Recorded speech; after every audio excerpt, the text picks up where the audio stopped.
എന്നൊക്കെയോട് മനസ്സിലും കണക്കൂട്ടിയിരിക്കുകയാണ്. എനിക്ക് യാത്ര ഭയങ്കര ഇഷ്ടമാണ്. എനിക്ക് അതുപോലെ തന്നെ ഞാൻ കഴിഞ്ഞ ദിവസം ലൈവിൽ പറഞ്ഞ പോലെ എനിക്കെൻ്റെ ജീവിതത്തിലെ ഏറ്റവും വലിയ വേറെ സ്വപ്നം കൂടെ ഉണ്ട്. അത് വേറൊന്നുമില്ല, ഞാൻ എപ്പോഴും പറയുന്ന പോലെ ഞാൻ ഈ മെഡിക്കൽ മേഖലയിൽ ഞാൻ വർക്ക് ചെയ്യുന്നുണ്ട്.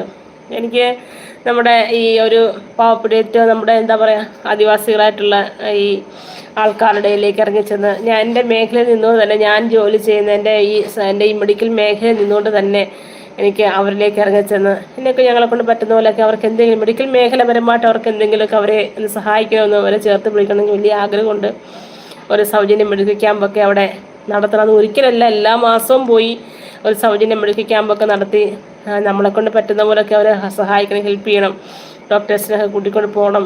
അവർക്കൊക്കെ എന്ന് പറഞ്ഞു കഴിഞ്ഞാൽ എന്താ പറയുക, അവർക്ക് കഴിഞ്ഞ് ഒരു ഇപ്പോഴുള്ള രോഗങ്ങളെക്കുറിച്ചൊന്നും അവർക്ക് അറിഞ്ഞുകൂടാ. അപ്പോൾ അവർക്ക് അതിനൊക്കെ ചെറിയ അവയർനെസ് ക്ലാസ്സൊക്കെ എടുത്ത് അതിനെക്കുറിച്ചൊന്ന് പറഞ്ഞ് മനസ്സിലാക്കി അല്ലേ, നമ്മളെക്കൊണ്ട് പറ്റുന്ന ബ്ലഡ് ടെസ്റ്റുകളൊക്കെ ചെയ്ത് അവരെ അതിൽ നിന്നൊക്കെ ഒന്ന് നമുക്ക് എന്തെങ്കിലുമൊക്കെ അവരെ രക്ഷിക്കാൻ പറ്റുമെങ്കിൽ അങ്ങനെ. അപ്പോൾ നമുക്കെന്ന് വെച്ചാൽ വിദ്യാഭ്യാസം കൊണ്ട് നമുക്കറിയാം, പക്ഷെ അവർക്കതൊന്നും അറിഞ്ഞുകൂടാ. അവർക്ക് വിദ്യാഭ്യാസമില്ല, അവർക്കൊന്നും അറിഞ്ഞുകൂടാ എന്താന്ന്.